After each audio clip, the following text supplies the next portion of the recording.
Have you ever woken up in the morning and, without thinking, reached for your phone, not to make a call, but to scroll?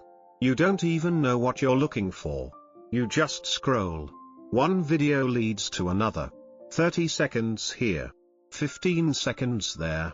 And before you know it, an hour of your life has vanished. Does that sound familiar? If so, let me ask you something deeper. Do you really think you're choosing this? Or is something else choosing for you? What would happen if Marcus Aurelius, the Stoic emperor of ancient Rome, opened his eyes in this modern world? Not to the clinking of armor or the weight of empire, but to the glow of a smartphone screen. Notifications pinging like marching orders. And an endless loop of TikTok videos flashing before him. Would he scroll like the rest of us? Would he post motivational content? Would he even survive the onslaught of noise? Or would he do something radically different, something we're all afraid to do? You see, we often think we're distracted because of the world outside. But what if distraction actually comes from within? What if your constant need to check your phone isn't about staying informed, but about running away from something? From silence. From discomfort. From yourself. Let's imagine it. Marcus wakes up in a downtown New York apartment. He stretches. He sees the sunlight, but also sees the blinking light on his phone. He opens it. A TikTok video autoplays. Someone dancing. A viral challenge. An argument. Then another video. And another. The algorithm feeds him content faster than his mind can process. Does he smile? Does he give in? Or does he stop and ask the question that we never ask anymore, is this necessary? We are living in a time when value is measured in views. Influence is counted by followers. Success is defined by attention. But Marcus, he defined success very differently. To him, success was doing the right thing, even when no one's watching. Success was staying rational while the world around him lost its mind. Success was having inner peace when the external world was pure chaos. So if Marcus saw you get anxious because a post didn't get enough likes, what do you think he'd say?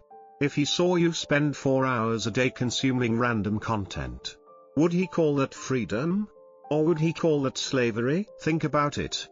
Every time you open TikTok, your brain expects just 5 minutes of escape. But what actually happens? You lose track of time. You feel drained. You forget why you even opened the app. Then you close it, only to feel worse than before. Empty. Unfulfilled. And yet, you return again the next day. Why? Marcus once wrote, "You have power over your mind, not outside events. Realize this, and you will find strength." But do we even want that strength anymore? Or have we become addicted to weakness? To the convenience of distraction? To the thrill of never having to be alone with ourselves? Could you live like a Stoic in the age of TikTok? Is it even possible? Can you hold stillness while everyone else is racing for attention? Can you choose depth in a world obsessed with speed? Can you choose silence over sound? Reflection over reaction? If Marcus had a TikTok account, imagine this, he wouldn't be dancing. He wouldn't be arguing politics.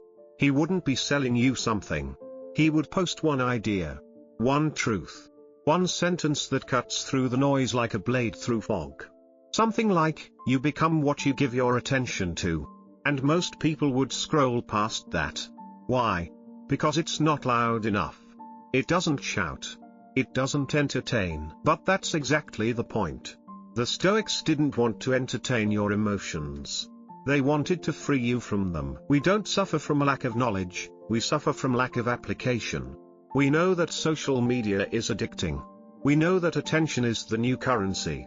We know that the algorithm is designed to hijack our minds. But we do nothing. Why? Because we've mistaken freedom for indulgence. We've mistaken being online with being alive. Tell me this, can you go 1 hour without your phone? One day? One weekend? If the idea makes you uncomfortable, ask yourself why.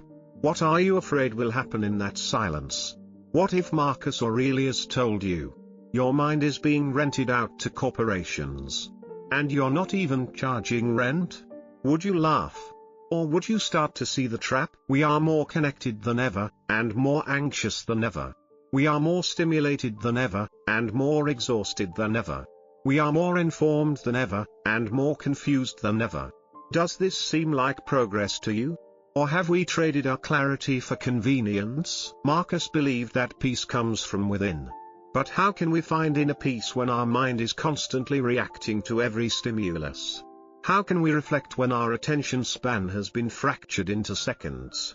How can we think when we're not even allowed to get bored? Let's not forget, Marcus lived during war. He ruled an empire. He faced plagues, betrayal, death. Yet he still found time to sit down and write to himself, to reflect, to center his soul. Meanwhile, we can't sit alone in a room for 5 minutes without checking if someone liked our story. So let me ask you again, if Marcus Aurelius were alive today, would he adapt to our habits? Or would he challenge them? Would he scroll like us, or would he watch us scroll and wonder? How did these people become so enslaved by their own minds? What you choose to focus on becomes your life. Every scroll is a decision. Every video is a vote for the kind of world you want to live in. Are you choosing carefully? Or are you just reacting to what's put in front of you? Because here's the truth, no algorithm can ever overpower a mind that is truly aware. No platform can manipulate a soul that has trained itself in reflection. No distraction can dominate a person who has decided to reclaim their attention. So the next time you pick up your phone and mindlessly scroll, ask yourself, what would Marcus do? And better yet, what would you do? If you actually believed your time and your mind were sacred. What Marcus Aurelius would do if he lived in the TikTok era. Imagine a cold morning in New York City. The sky is barely turning blue. But the city never slept. People rush by with faces lit not by the rising sun, but by the glow of their screens. Glass skyscrapers reflect not the clouds, but the flicker of endless videos scrolling up and up. In the middle of this crowd stands a man. He doesn't scroll. He doesn't speak. He simply watches. It is Marcus Aurelius. Not in the royal armor of a Roman emperor, but dressed simply, like an old man wandering through a world that feels both familiar and foreign. At first, he doesn't understand. But he is curious. Who wouldn't be? When everyone around you is caught in a trance, he borrows a smartphone, opens an app. A video begins. A dance. A scream. A joke. A meme. Another scene. Another face. The music pulses. The images flash. They move too fast to hold, too loud to ignore. Video 1, then 2, then 10. Everything here is faster than thought. There is no pause for reflection, no time for stillness. Just reaction, just dopamine hits, just the endless loop of next and more and now. Marcus does not flinch, but he begins to notice a strange sensation, the kind he once felt watching a general lose himself to anger, or a slave laugh too loudly at a shallow distraction, or a citizen forget his duty for the comfort of applause. This is not freedom. This is a chain. But it hides itself behind joy. It calls itself relaxation or entertainment or staying informed. In truth, it is another form of forgetting who you are. Marcus stops. He turns the phone off. Not in disgust, but in awareness. He observes, not just what others are doing, but how his own mind was being pulled. How easily the will dissolves when it's not anchored. How quickly clarity can vanish without a fight. And then, just as he once did in the quiet of the battlefield or the stillness of the palace, he writes, not in Latin, not on parchment, but in the notes app of a borrowed phone. Not for others, for himself. That which does not help you master yourself is mastering you. You cannot control the world, but you can control your response to it. He doesn't need to study algorithms. He already understands their purpose. Anything that makes you react before you think is not your tool. It is your master. He doesn't abandon technology, but he refuses to surrender to it. He begins to filter what he watches, to ask questions before opening an app, to set boundaries, to treat his attention like a sacred flame, not to be tossed into every wind that blows. And so begins a new kind of battle, not against enemies or emperors, but against invisible temptations, not with swords and shields, but with silence and discipline. A battle for sovereignty of the mind in the digital age. Have you ever truly watched yourself after an hour on TikTok? Have you ever felt tired, not from work, but from too much nothing? Have you asked yourself, did I learn something? Or did I just run away from what I needed to face? Marcus saw it in minutes. The rest of us, are we still blind? But what happens when TikTok is no longer just a choice? What if it's your job, your livelihood, your social network, your source of validation and belonging? What if it's no longer an app on your phone, but the lens through which the world sees you, and how you've come to see yourself? Marcus walks into a studio bathed in ring lights and noise. Before him sits a young woman, early 20s. Sharp eyes dulled by exhaustion. She's a content creator. Her followers call her a star. Brands call her a trendsetter. The algorithm calls her valuable. But when she looks into the mirror, she sees something else. She tells Marcus her story. Her eyes. Her virality. The late nights spent filming. The pressure to perform. The comments she can't unsee. The metrics that decide whether she's worth something or not. I don't know who I am without this, she says. Marcus doesn't scold. He doesn't roll his eyes. He listens. Then, in his calm and measured voice, he asks, did you truly choose this life, or did it choose you? She looks away. He leans closer. When your sense of peace depends on numbers that change every second, what exactly are you worshipping? She shakes her head. It's not that easy. If I stop, I disappear. He nods slowly. And if you don't stop, do you still exist? A pause.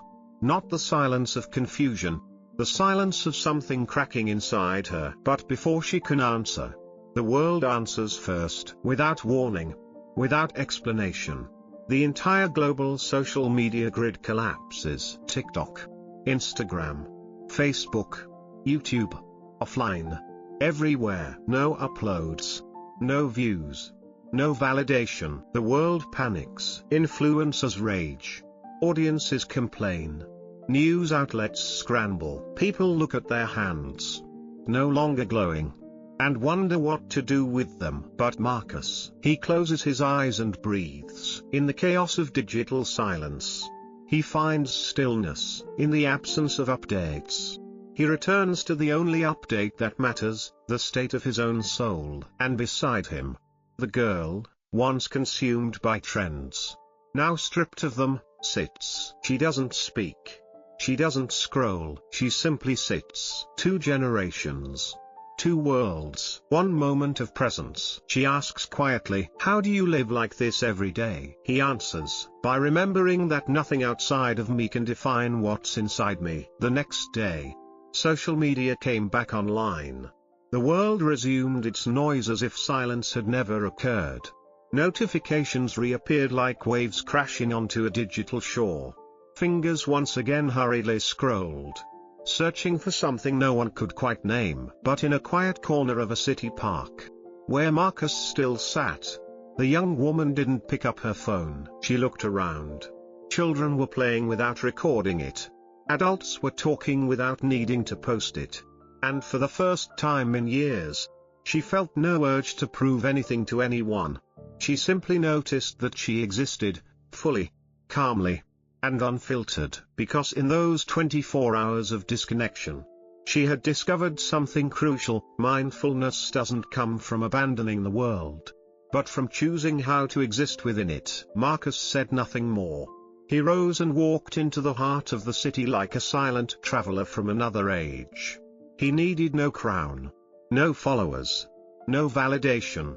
He lived exactly as he had once written in Meditations. Live as if you were dying, but act as if you were born to serve what is right. The world didn't change because Marcus showed up, but the girl did. And through her, a seed was planted in a new generation, one desperately longing to slow down, to live deeply, and to reclaim the inner freedom they didn't even know they'd lost. In an era where attention is stolen by 15-second clips, one man chose stillness and looked inward.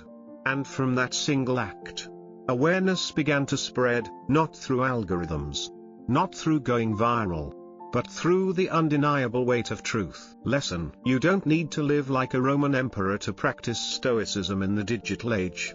The lesson here is not about completely abandoning technology. It's about choosing with intention and controlling what your mind consumes. TikTok, Instagram, or any other platform is not your true enemy. What's stealing your freedom is your unconscious scrolling, letting your emotions be pulled by algorithms without your awareness. Marcus Aurelius didn't have a smartphone, but he faced a world full of temptations, distractions, and power plays. His weapon was observation. His strength was the ability to ask himself daily, does this truly serve the purpose of my life? So you can ask yourself the same question every time you pick up your phone: will this next swipe make my life better? If the answer is no, then you already know what to do. Digital minimalism is not about rejecting technology. It's about reclaiming ownership over yourself in the age of technology. You can use social media, but do not let it use you. Create space for silence in your thoughts. Spend real time with real people. And most importantly, remember this: the most powerful person today is not the one with the most views, but the one who controls their own attention. If today, you choose to set limits on your screen time, to filter what you consume, and to listen to your inner world more than the noise outside, then you're already living like Marcus Aurelius in our modern world. And from that shift, not only does your life change, but you become a quiet force that inspires others to change too. Stoic wisdom never goes out of style, but only when you live with full awareness. Will you truly understand it?